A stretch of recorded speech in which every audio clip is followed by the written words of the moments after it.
Hi everyone, Vic here, and I'm sharing with you today a layout that I've made for pear tree cut files.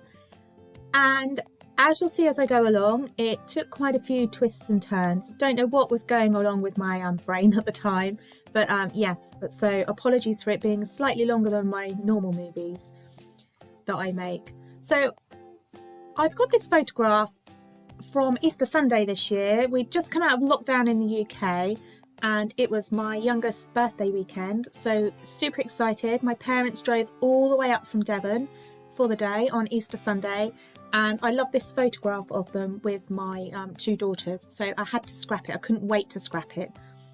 And I'm really loving the Bunnies and Blooms collection out at the moment by Simple Stories.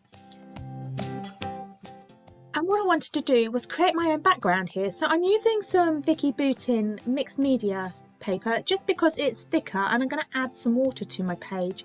And because it's thicker and actually designed for mixed media to be applied on it and lots of wet stuff, it won't warp as much. So perfect for something like this. Now, treated myself to the 4x6 stamps from the Bunnies and Blooms collection. Absolutely adorable, absolutely love it. There's like little packets of seeds and carrots and things on. Really like them. And one of the stamps was this cute bunny, which actually appears on one of the sheets of paper in the collection too. So what I've done is I've cut out my cut file from Pear Tree Cut Files, memories captured, that's what it says, and I just thought it was like the best day I've had in like a whole year. So it was definitely a memory that I wanted to capture on my page, and it meant an awful lot to me, so I thought that the cut file was perfect for that.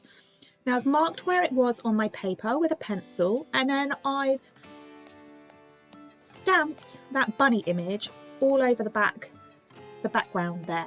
Now I've used for that some Distress Oxide inks, and the colour of that is Salty Ocean.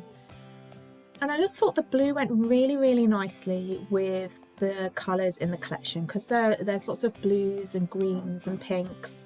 So I've stuck with just one colour. I wasn't sure whether to do like a rainbow effect, or my original idea was to actually do the stamping in some Stays On black ink, which means that if you add colour after the ink's dried, it is actually permanent, so it won't leak and react with the water.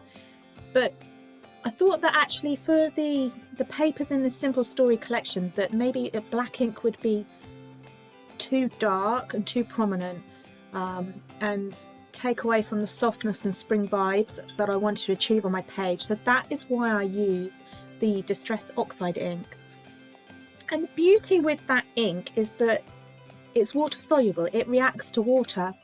So after stamping those bunnies on the background, I then used a wet paintbrush and just went around the edges of some of those bunnies and like coloured them in a bit with the water that had reacted, just to give it a bit of a softer effect and create a bit more of a blue background for me and a base for me to build my layout onto. So as you can see, that's what I've done here. And then I wanted my title to stand out, and I didn't think it was going to stand out very well. So I've actually used some Shimmers paints here, and I'm using those to paint the negative of that cut file, the memories. But as you'll see later, I don't end up using that at all. So I really didn't want anything to take away too much from my background that I was creating there, and it was just a case now of me sorting out what I'm going to do with that cut file for my title and how I'm going to embellish the page. And I'm literally just going to do that with a few bits of paper and some embellishments from the Simple Stories collection. So I've banked my photograph there, and I've distressed the edges with my scissors. And I'm just layering things up now. As you can see, I wanted to put the bunny over the view reel that was in the memories. And I've also coloured in the rest of that cut file in another Shimmers paint. And although it's now standing out on the page, it really just wasn't working for me, and I tried and tried to make it all fit in. As you'll see, I have cut out an awful lot of this video because, oh my gosh, did I faff around trying to make it work, but I really just wasn't happy with that cut file at all. I completely ruined it by colouring it in those colours, and for me it really just wasn't going with my layout at all.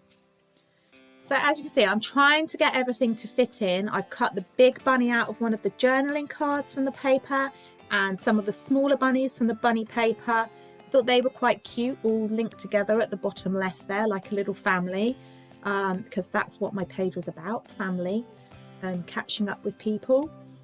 Added a few wood veneer embellishments onto my layout to try and build my title up a bit more. But yeah, it really just wasn't working for me. Normally these things come together quite easily, but God, I don't know what. Maybe I got up on the wrong side of bed that day, but I really struggled with this layout. And I had bad lighting. I had sun coming in through one window and then the other window, and then camera going out of focus. So it really was a bit of a palaver, but I was not defeated and I did get there in the end. So we were really lucky when this photograph was taken on Easter Sunday. The sun was shining, and being the beginning of April, we had a heat wave earlier in the week, but then it had turned really cold. So I was just keeping everything crossed that the weather would be good for it, and it was. So we were really lucky. We had the sofa outside on the patio, and it was just a perfect day. So here we go. Right, that old cut file has magically disappeared, and I have decided that I'm going to use a different cut file from Pear Tree Cut Files. It still says memories captured, but in a different font and in a different format. So just having a rejiggle with some of the bits that I already decided on placement on my page. And this, for me, this cut file, although it said exactly the same thing, but just the way it was set out worked a lot better for me on my layout. And I was happy again. We had no painted cut file. I think the reason I coloured the original cut file in was because I was worried that the whiteness would get lost on my layout. But as you'll see, I've kept this one white. I haven't painted it in at all. Instead, what I've done is I've taken the negative from the captured, and I'm just drawing around it with pencil here on some paper from the Maggie Holmes Garden Party collection. And I'm simply using that to back my cut file, and just flat. I didn't want any dimension to it, so just backing it the regular way.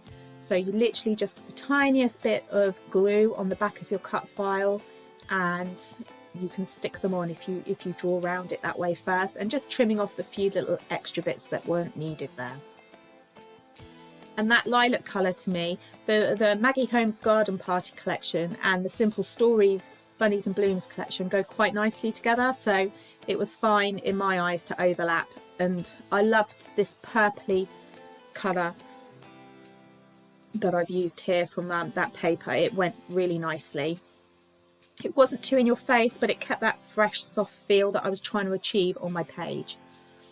Now you'll see I didn't use the insides of those letters from the cut file because I just felt I wanted the capture to be bold. I didn't want to see my background through it and then start losing the cut file getting lost in the page itself, because it's still part of my title, so it still needed to show up. So that's why I've kept the captured as blocked letters there. Everything's coming along nicely now, but I wasn't too sure on all of that blue bunny print that I'd done on the back. So some of the fussy cut bunnies that I'd got, I've stuck on top of some of the stamped ones just to soften the background a bit. And I'm raising up my cut file now on some foam pads. just because the memories bit was would be stuck onto my photograph at the bottom there, and because that was raised from the background itself, it would look really silly. It wouldn't lie flat on the page. So by adding those foam pads onto the captured word, it just helps it all be one level and not get creased when I'm sticking it all down. And plus, by using things like foam pads or just like some normal children's sticky back foam, it does help add texture and dimension to your page.